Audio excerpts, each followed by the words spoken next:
गेल्या आठवड्यामध्ये अहमदाबादमध्ये जी विमान दुर्घटना झाली त्याबद्दल सर्वत्र हळहळ व्यक्त केली जाते आणि खरंच फक्त केवळ गुजरात राज्य किंवा महाराष्ट्र किंवा भारत इथपर्यंतच ते मर्यादित नाही आहे, तर एक माणूस म्हणून प्रत्येकालाच एक हळवं व्हायला होतं अशा घटनेमुळे, अशा दुर्घटनेमुळे. कारण 241 जणांचा जीव जाणं, तेवढे संसार थांबणं, ती सगळी स्वप्न तिथल्या तिथेच त्यांना पूर्ण विराम मिळणं ही खरंच खूप खूप मोठी गोष्ट आहे. आणि अशा याच्यामध्ये ज्या पद्धतीने हे इलेक्ट्रॉनिक माध्यमं मनोरंजनाच्या पातळीवरती येऊन बातम्या दाखवतात किंवा त्या नातेवाईकांचे बाईट्स घेतात, त्यांना बोलायला प्रवृत्त करतात किंवा व्ह्यूअरशिप वाढवण्यासाठी हा सगळा प्रकार आहे.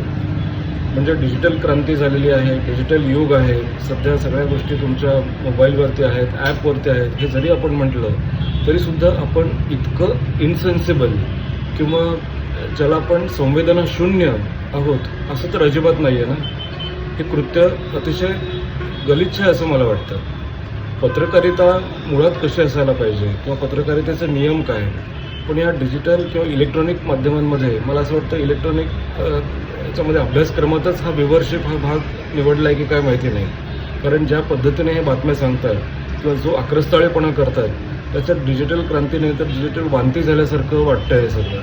आणि कुठेतरी थांबवला पाहिजे, कुठेतरी यांना आवर घातला पाहिजे, कुठेतरी यांना बंधन किंवा नियंत्रण आणलं पाहिजे.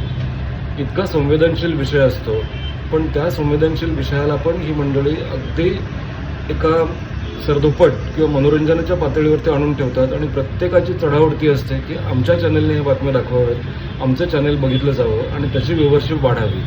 त्यामुळे एखाद्याच्या जीवावर सुद्धा तुम्ही ते एनकॅश करण्याचा प्रयत्न करता, तर ही अतिशय लाजिरवाणी आणि खूप निंदनीय अशी गोष्ट आहे. जे खंदे पत्रकार आहेत समाजामध्ये, अजूनही खूप चांगले पत्रकार आहेत, तर त्यांच्यावरती ही जबाबदारी आहे की त्यांनी तरी निदान पुढाकार घेऊन या सगळ्या प्रकाराला आळा घालण्यासाठी प्रयत्न करावा. भीक नको पण कुत्रावर अशा प्रकारचं सध्या माध्यमं काम करत आहेत. बातम्या बघणं म्हणजे खूप एक इरिटेशन झालेलं आहे. त्या बातम्या आपण बघतोय की एखादा मनोरंजनाचा कार्यक्रम बघतोय हे कळत नाही आहे. त्यामुळे यांच्यावरती अंकुश कोणीतरी घातला पाहिजे.